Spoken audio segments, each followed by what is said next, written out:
Assalamualaikum warahmatullahi wabarakatuh. Saya Rizky Indah Budiarti. Kali ini saya akan mempresentasikan tugas manajemen keuangan STP Satya Widya mengenai strategi keuangan yang ada di hotel.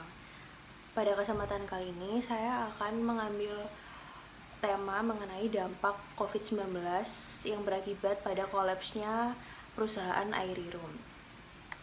Seperti yang kita semua tahu, COVID-19 adalah virus yang menyebabkan penyakit flu parah seperti sindrom pernafasan timur tengah atau MERS-CoV dan sindrom pernafasan akut parah atau SARS.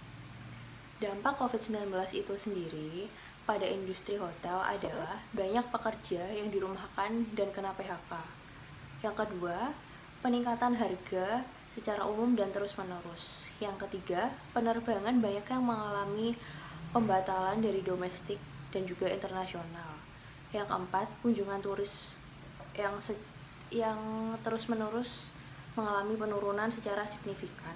Dan yang terakhir, penurunan okupansi pada ribuan hotel yang mengalami penurunan hingga 50%. COVID-19 mengakibatkan banyak terjadi krisis pada industri atau perusahaan yang ada di Indonesia.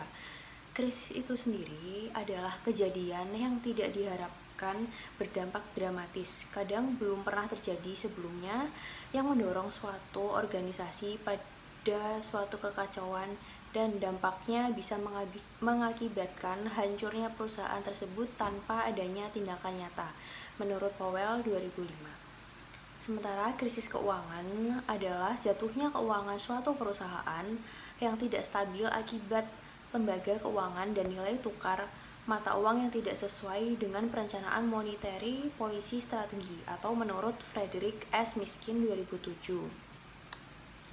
Penyebab dari krisis itu sendiri adalah kesenjangan produktivitas akibat lemahnya alokasi aset, tidak seimbangnya struktur organisasi dalam sektor produksi dan penjualan, stok piutang yang besar dan berjangka waktu yang membuat keuangan tidak teralokasi dengan baik, serta adanya kontra antar divisi yang membuat struktur tidak berjalan sesuai dengan SOP.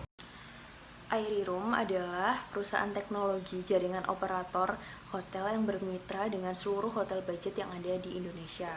Airy Room juga menyediakan kebutuhan penyediaan tiket pesawat, khususnya domestik, untuk penerbangan ke seluruh Indonesia. Lalu berikutnya adalah analisis kolapsnya Airy Room. Yang pertama adalah hilangnya pasar dan menurunnya daya beli konsumen. Yang kedua, penyediaan layanan berbanding terbalik dengan penjualan layanan tersebut. Yang ketiga, aset yang terbengkalai membuat alokasi keuangan tidak berputar dengan baik. Yang keempat, banyak pelanggan yang meminta refund atas booking hotel sebelum pandemi. Yang kelima, kondisi keuangan yang tidak memadai untuk biaya operasional yang ada di Airy Room.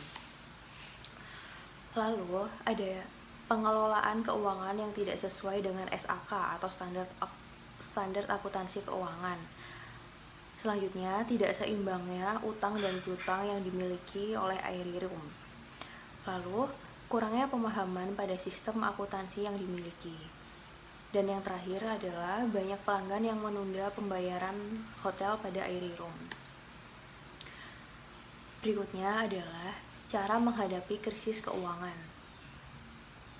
Krisis keuangan dapat dihadapi dengan cara sebagai berikut: analisa dan observasi atas krisis yang terjadi, lalu berpikir untuk menjual beberapa aset yang dinilai tidak terlalu penting. Yang ketiga, mempertimbangkan pinjaman pada bank untuk memperoleh dana cepat. Yang keempat, meminta bantuan pada ahli keuangan untuk mengatur strategi perputaran keuangan.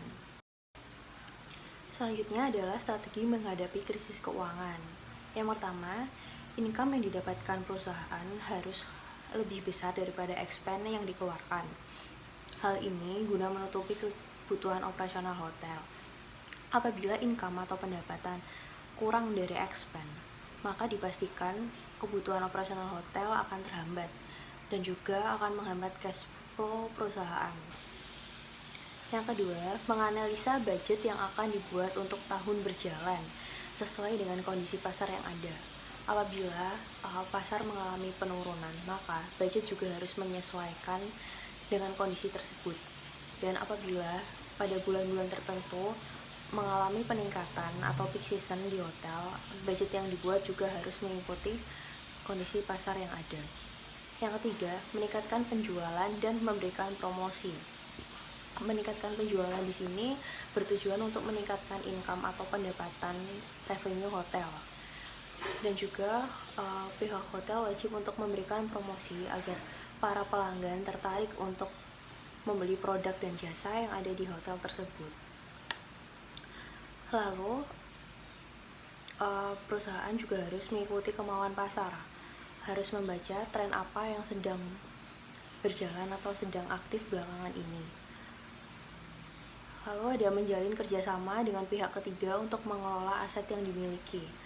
Apabila perusahaan atau pihak pertama mengalami kesulitan untuk memasarkan produknya, perusahaan juga bisa menawarkan produk atau hotel tersebut untuk dikelola oleh pihak ketiga.